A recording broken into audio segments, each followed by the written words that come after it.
When did you realize that Tom Brady was pretty special for the first time? When do you recall that, Well, Charlie?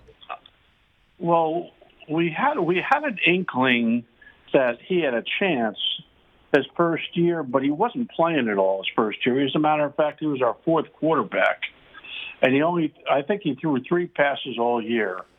And he got in one game, had one completion for about 6 yards, and that was about it.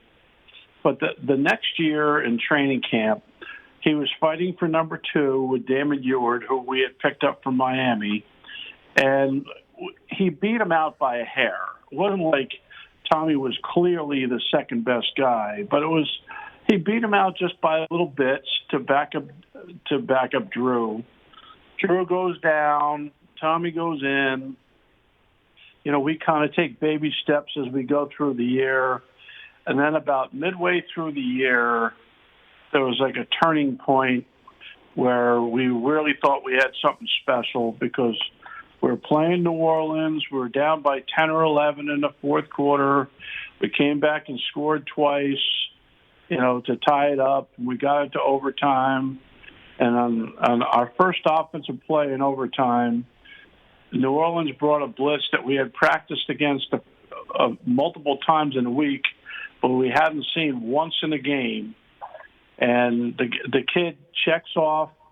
He audibles, throws a ball 55 yards down the field, defensive pass interference. We end up kicking, Vinatieri kicked the field goal. We win the game. But the fact that mentally that a kid with that little experience could make a play, could make a call like that, we figured we might have something special. And then, of course, later on in the campaign, you're in the Superdome in New Orleans.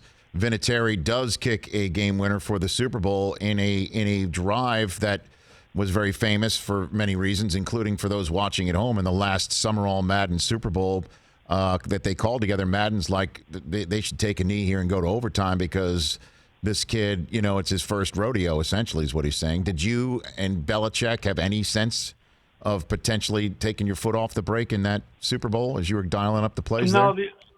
No, the only ones involved there, to be honest with you, were Belichick and I and Tommy and Drew. So the 4 of us sat on the sideline. We all knew that St. Louis had taken over the momentum and tied the game with 2 fourth-quarter touchdowns. So we figured we should at least give it a shot. We started off conservatively. Of course, Drew was saying, just go out there and sling it, like any veteran quarterback would say. But we went out conservative at first, but then after we threw a little flare pass to the left to J.R. Redmond and he got out of bounds at about the 40, 45-yard line, we got more aggressive to try to get down there and get in the field goal range.